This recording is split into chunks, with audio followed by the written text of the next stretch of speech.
लाडक्या बहिणींचा हप्ता अचानक का थांबला आणि तो एक फॉर्म भरून दिल्यावर खरंच पुन्हा पैसे मिळायला सुरुवात होणार आहे का? जय महाराष्ट्र मित्रांनो, नवी शेतीमध्ये तुमचं स्वागत आहे. शेती, बाजारभाव, सरकारी योजना आणि शेतकऱ्यांसाठी महत्त्वाचे अपडेट्स रोज पाहण्यासाठी चॅनलला सबस्क्राईब करायला विसरू नका. आता थेट आजच्या सर्वात मोठ्या मुद्द्याकडे वळूया. गेल्या काही दिवसांपासून संपूर्ण महाराष्ट्रात आणि विशेषतः गावाकडच्या प्रत्येक मोबाईलवर एक मेसेज अगदी वाऱ्यासारखा पसरतोय आणि पुढे जे घडणार आहे ते प्रत्येक लाभार्थी महिलेने आणि शेतकरी कुटुंबाने समजून घेणं अत्यंत गरजेचं आहे. सध्या तुमच्याही मोबाईलवर किंवा गावाकडच्या व्हॉट्सअप ग्रुपवर हा प्रश्न नक्कीच फिरत असेल.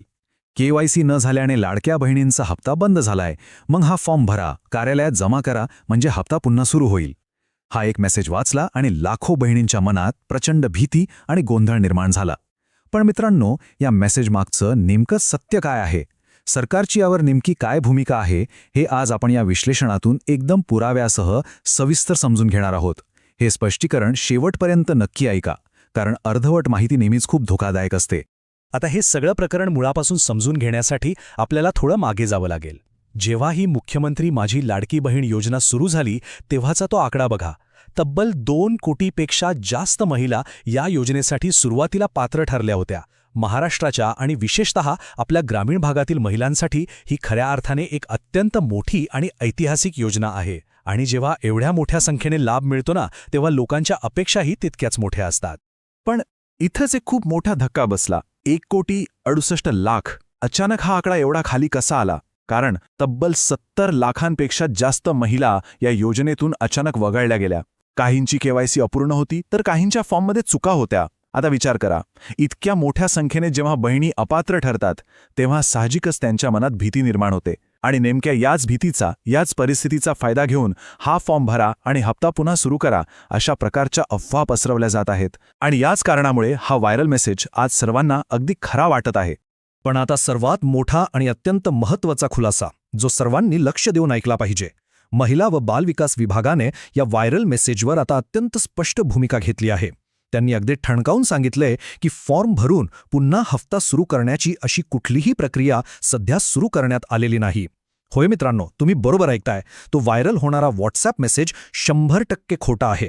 तो पूर्णपणे एक अफवा आहे. त्यामुळे कोणत्याही फॉर्मच्या मागे अजिबात लागू नका आणि आपली फसवणूक होऊ देऊ नका. आता साहजिकच तुमच्या मनात एक प्रश्न आला असेल की मग आमचे थांबलेले पैसे कधी मिळणार? यासाठी आपल्याला 2 वेगवेगळ्या परिस्थिती अतिशय सोप्या भाषेत समजून घ्याव्या लागतील. एकीकडे आहेत त्या महिला ज्या योजनेसाठी पात्र आहेत पण त्यांचा हप्ता अजून आलेला नाही, आणि दुसरीकडे आहेत अपात्र ठरलेल्या लाभार्थी. यापैकी नेमक्या कोणत्या गटात आपला समावेश होतो हे आधी ओळखा, कारण या दोन्ही गटांसाठी पुढची सरकारी प्रक्रिया पूर्णपणे वेगळी असणार आहे. चला तर मग आधी आपण पात्र असलेल्या पण हप्ता न मिळालेल्या बहिणींबद्दल बोलूया. ज्या महिला पात्र आहेत पण ज्यांना नोव्हेंबर, डिसेंबर किंवा थेट एप्रिलपर्यंतचे हप्ते अजून मिळालेले नाहीत, त्यांनी घाबरून जाण्याचं अजिबात कारण नाही. हे हप्ते थांबण्यामागे फक्त आणि फक्त काही तांत्रिक कारणे आहेत. शासनाकडून या हप्त्यांच्या वितरणाची प्रक्रिया सध्या युद्ध पातळीवर सुरू आहे. जशी ही तांत्रिक अडचण दूर होईल तसे ते अडकलेले पैसे थेट तुमच्या बँक खात्यात जमा होतील. त्यामुळे या गटातील माता भगिनींनी पूर्णपणे निश्चिंत राहायला हरकत नाही.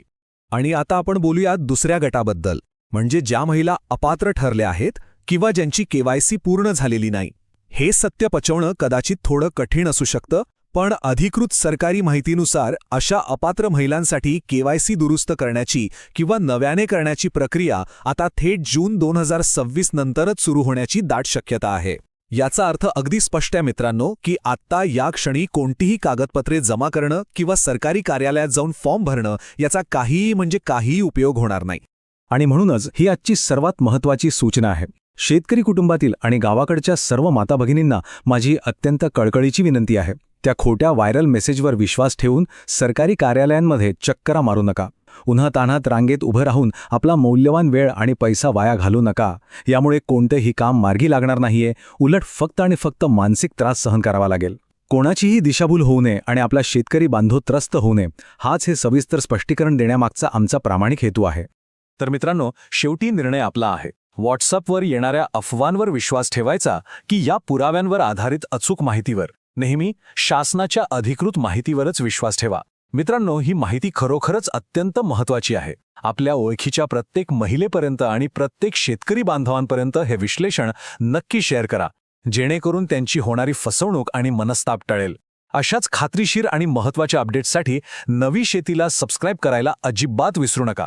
पुन्हा भेटूया अशाच एका महत्त्वाच्या माहितीसोबत. जय महाराष्ट्र.